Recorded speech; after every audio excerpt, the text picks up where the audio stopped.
Allez, c'est parti, aujourd'hui c'est le vlog d'essai de mon nouveau mors. Quand j'ai des petites résistances à cheval, je préfère toujours blâmer le matériel plutôt que de me remettre en question. Du coup, avant j'avais un mors en titane comme ça et j'ai décidé de changer contre un autre mors qui est tout aussi fin mais qui est beaucoup plus anatomique et du coup j'espère que ça va lui apporter beaucoup plus de confort. Par contre, j'ai la flemme de me répéter plusieurs fois, donc si vous voulez une revue détaillée du pourquoi du comment, j'ai déjà fait une vidéo. Par contre, qui a bavé sur mon écran, là c'est quoi ce reflet immonde? Comme d'hab, je lui fais les soins et je lui donne de la luzerne avant de monter. Comme on va essayer du nouveau matériel aujourd'hui, on fait une séance tranquille, un petit stretching. Dans un premier temps, je veux juste voir si le mors lui va bien, s'il ne la dérange pas. Elle a l'air ravie, ça fait plaisir. On commence par promener un petit peu. Comme d'hab, elle essaie de choper des petites feuilles. Je sais même pas si c'est toxique.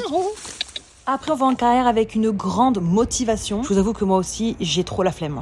Là, on envoie un super trop moyen et le départ au galop, il est sublimissime. Et comme les chevaux, c'est des éponges émotionnelles, si t'as la flemme, bah, ils font pas l'effort non plus. Comme c'est la première séance avec un nouveau mors, le but, c'est seulement de se rapprocher de ses sensations. Dans un premier temps, je veux seulement m'assurer que le mors ne la gêne pas. Donc d'abord, je fais beaucoup de transitions, de cercles, de 8, de chiffres. Après, on s'arrête pour parler pendant 20 minutes avec ma pote Fofo. Je pense qu'elle est aussi motivée que moi aujourd'hui. Si, c'est pour essayer le mors, hein. Si, c'est pour voir si elle peut brouter. Si.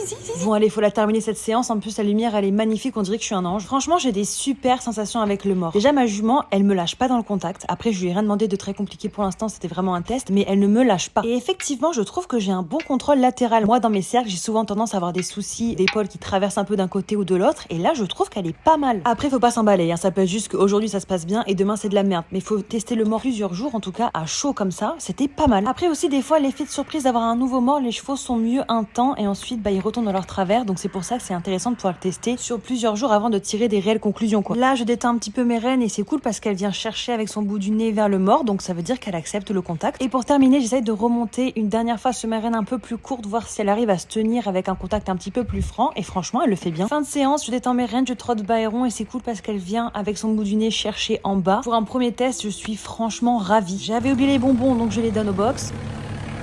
Même s'il fait moins 10, petite douche, je lui prépare son petit goûter. Là, il n'y a que du son et de l'eau. T'es déçu? Ok, là pour y gâter, à la fin je vérifie qu'il n'y a pas de traces un peu bizarres sur le mors. Ensuite on fait les petits soins, les dents, pipi et au lit et c'est fini, bisous.